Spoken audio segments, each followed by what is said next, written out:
There's I no love comparison. the Dorito. They're not on the same I time. love the Dorito wrap or something like that. That's like the most American thing I've ever eaten in From my life. Taco Bell, or Yes. I love that stuff, dude. Yeah. I ain't gonna lie. Yeah. I ain't gonna lie. For That me, Chipotle that is was like fire. this fire concept. Talking about fire, though, let's see if Zeon here can light it up. Falco, also another character that I feel like has been popping off in recent times, and that is because of the Yeah. punish game, precisely. However, Dabuz, you already see the master puppeteer and try to make Plus, I man's feel life like Falco impossible. does really great against Valentina. You have like not Valentina, sorry, against Rosalina. You have Yep. a lot of tools to like deal with Luma, and that's pretty much what the character is about. If your character has like tools to actually deal Swat her off, against right? Luma, yeah, just try to take her as far as possible from Rosalina, and you have to be really patient because that boss is gonna play like that. So you have to keep on your feet, just like trying to stick to the game plan and not rush something when Rosalina has, Luma on deck. That's pretty much it. It's just a matchup check. It's just patience at this point for Sia. So far, it's been a couple of matchup checks here for Zeon, I think, but not too important ones. It's just been a bit of a way for the Buzz to rack up that's damage. nice. That's an amazing way. Dude, the fair out of the shield, yeah. that is going to work amazing. Like you just said, if you just have the tools to deal with the Luma, things are just so much easier. And for sure, that fair and a couple more aerials from Falco, so strong. Gonna keep that star away. And maybe that'll keep that doctor away too, dude. And you have to make so much space between Rosalina and Luma, and Zeon's really it's being pretty freaking smart about dealing with this character in particular. But Dabuz just being so patient about it. The up smash, the raw up smash is gonna take it 2-on-2, and Beautiful. I feel like Zeon has already unlocked the knowledge for this matchup. But then again, it's Dabuz and it's Rosalina, so it's a really difficult character to just like push away. She has really good damage output, and oh my god, those are the kind of dirty setups that Dabuz can pull out just like in the middle of the on the set, and it's gonna throw you off so much, and you're gonna lose your composure for like straight up a minute. Oh, And dude. that's what's exactly happening to Zeon. Yeah. Zeon was, like you were saying, like he was just so composed for a little bit. Now he's getting ping-ponged all over the stage. Yeah. And that all came from him trying to force the situation, tried to make it in, and now this is how the Buzz plays. Like he already turned around, he's gonna turtle, make sure that he has a better stage positioning, and so far has been working wonders. Yeah. That reflector though gonna help mitigate, the star bits a little bit. At the very least, excellent way to swat the Luma way out of health, and now here is where Falco makes his money. Trying to get a bit more damage. Let's see if one more conversion would be enough. Definitely by the ledge, especially considering just how strong of confirm up tilt into back air is. Yeah, this is the position that the Buzz wants to avoid. Put back off stage once again. Zeon, now it is your time to cook, my man. Let's see if you can take advantage of that. But no, he runs straight into Rose's loving arms. Oh. However, The angle was not correct. He just barely missed that back air, and that's him, bro. Dabuz, of course. Oh, what? Did you see that? Yes, that was so BS, bro. The interaction between the up smash from Falco and Luma was like, ask for an ambulance, but not for me. Smash Ultimate can be so janky sometimes. The interaction between Luma and the up smash from Zeon just made it so difficult, and Dabuz is going to try to make as much advantage as possible because he knows Zeon can take a lot of damage. Oh my but god. Everything's pretty free from now on since he has like the last stock, and Dabuz is just going to try to spend as much time as possible doing his perfect defense, and I respect that. Dabuz is in for the money, bro. Oh, for sure. For sure, and he's almost out of stage, though. I love that Zeon still is going to go for the check, even if he knows that the gravitational pull is still going to get rid of his laser. Finally, getting the coverage, not too large of a difference. Let's see if Zeon is going to try and make this one a bit forced, like we've seen some of his entrances try to be, or if he's going to just take it one step at a time here, battling in between the Rosa and the Luma. Excellent read out of him. Do not overextend because that Luma is also going to be there to check him out, and that's exactly what I was going to say. Just a little jab to get that thing going. Oh, still health on Luma. The air dash was forced. That was a dangerous situation here. Could have been a lot of percent now. Getting rid of this Luma could be crucial to maybe push Rosalina off stage afterwards, and then manage to maybe further the advantage a little bit more. The conversion is going to be there, and he does manage to get the conversion, but not quite the stock. Okay, trying to hit the Luma. Nice. He has like exactly 11. Oh no! Oh, look at that. The position for Luma. Luma's there. Luma is so dangerous. Oh my god, he missed it. He has 11 seconds to like get it into the rush against the Rosalina. The clock is ticking. He's trying to get as much. He's trying to get as much as he can. Oh my god. Down tilts? Oh no, not yet. Luma. Oh my god. Oh, yo, frames away. 100%. Anything can happen at this first game. 123 against 107. Again. Oh my god. Toss her off. Toss her away.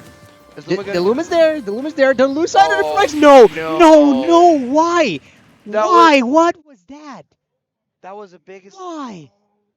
Why? Did the Luma, el viento de la rosa, sí lo empujó? What? I don't know. Like Why did he throw himself on stage? Do you think there was one way? I know. Do you think the Windbox actually like troll him and made him like go out of the stage? No, I think he tried to close it out. That was too risky. I mean, the Luma was right there on his back, yeah, so it's not like the pressure was not on. But yeah. I mean, you can just get back, get rid of the Luma, and then try and come back pressure. You have the percentage advantage. I guess I don't know if it was played right. I'm nobody to criticize how I feel like he playing. messed up his ledge jump because that was maybe so. That was the maybe best ledge option because like, like Dabuz already lost his invincibility, right? Yeah. And he didn't have like any resources. Try to go for Trump backer. I mean, Luma was pretty far away. He could like Oh god. He felt more confident. I mean, he won, I guess, but like, no, I was maybe a little bit too close for comfort, for sure. Yeah. It was definitely a close call, but after a long, grueling game, the Buzz is gonna come out on top after Zeon's fatal mistake. I just saw a comment on Twitch, and they were like, yeah. You throw so hard they started speaking Spanish. You're right, Papito. Like, we couldn't believe our eyes. But like, hey, second game. I know Zeon has a game plan against Alf or Olimar on Olimar 2, but I'm really afraid of what Dabuz can do because now this is a better matchup for Falco rather than Rosalina and Luma. For sure. The thing though is that Zeon gave Dabuz enough space to be cycling around the Pikmin. So now he has two purples. And of course, the Buzz is going to have to be careful because the reflector does treat them as projectiles, and you do not want to get those purples reflected. However, the sole fact that you can even play around with that type of stuff, I think it's just going to give the Buzz a little bit of peace of mind here. And the yellow has been putting in the work, dude. Have you ever thought of, what flavor each Pikmin it is? Like, if you actually, like, munching it? Like, I feel like the orange one is what kind of sick question is that? No, I feel like the orange, sorry, well, let me one entertain you like, for a second. Let me entertain that question for a second. What would I think? The purple one? It's purple like one grape definitely soda. Tastes like that's for sure. Grape soda. 100%. No, it is. It's gotta taste like grape soda, right? It is. We were saying like the purple Pikmin has like eggplant. I don't see eggplant. I know it's eggplant, but I feel like it tastes like grape soda or something. Yeah, I want to see it like that because I don't like eggplant. Only one way to find out. The red one would be spicy. Yeah, since it's fire. I imagine. I can handle that. 100%. Right now, though, an army of purples and Alf versus Zeon, who's still holding on to his light lead. Oh, excellent backer. I like that. Clanking it out. I mean, those aerials from Olimar are disjointed. And now that you're off stage, those purples can also come into play. I mean, I've seen so many spaces lose their lives to that purple off stage once the throw comes in. And Zeon is trying so hard to get that back here. I feel like at this point, he was just like trying to just smash it out and see if that it just one hits. It was gonna work. Yeah. And here's the thing, like it's so much harder to hit Olimar rather than Rosalina. Like because Rosalina is kind of big, honestly, but like. Oh no, for sure. That hitbox difference can also come into play, right? Like Rosalina, it's 3 Olimars. It's on a stacked in on a trench coat on top of each other. That is for sure. Like the Buzz Rosa is 3 Olimars just stack on top of one another. Rosalina is like Jokic on basketball. It's like two kids on a trench coat. Coming back to the game, yeah. Dabuz is feeling pretty confident. You know, like we know his game plan. We know what he's gonna stick to it until he gets like through the bracket. And the game, a lot of people argue that Falco is a really good matchup against Olimar, but as you can see, he can pretty much stall anytime as much as he can with the purple pigment, and he's gonna get traded. Like, I know the reflector is still on game, but the angle doesn't really hit Olimar, so it's not an issue. So you're like just trading to the pigments that you might want, and Zeon is always gonna kick the pigment. So you're just gonna try to like throw the ones that you just don't want, and Zeon hasn't realized that. He's like Dabuz is actually using him to like get better pigments, and he's not like realized that just yet. All right, yeah, no, just trying to circle them as fast as possible. Yeah, there you go. Gonna throw that one up stage. I don't want ya. No, and at the Falco, you really can't. Yeah, I mean, you can because of that. However, they're coming to make some. I mean, you can up to a certain point if the Olimar doesn't know how to approach. But the Buzz, of course, is going to know how to approach because we just saw it, right? Like, the reflector comes out, the Buzz knows the timing to try and approach and just close in the distance. And now he has double purples once again. Yeah, dude, that red one definitely is like... Yeah, and here's the... See, he throws at the one he doesn't want, and Zeon every time. Just stop using the reflector, bro, because you're gonna give him the pigments that he wants to destroy you. Oh no! That's exactly what's gonna happen, and that's the last stock for the second. Oh, dude. Zeon just kind of like. So here's the thing: if you're using Falco, don't use the reflector. It's better for you. I know this matchup really well back in Mexico because I use Falco. Just use the side V. You're gonna get a lot more than when he's throwing pigments at you. It's gonna kill the pigment, honestly, and it's gonna give you a better position rather than just using the reflector every time just to like switch up to the pigments because he wants 2 purple and one white or blue depending on the situation, right? And it's gonna be like always like that: 2 purple and one white or blue. It's always gonna be like that. All right, going with the strats. Going the strats. Though if I were Zeon, and if I at the same time knew you like I know you, I would just disregard all of that. Really? I'll be like, nah. Just because I know you. No, I'm kidding. Of course. Let's see what adaptation Zeon is.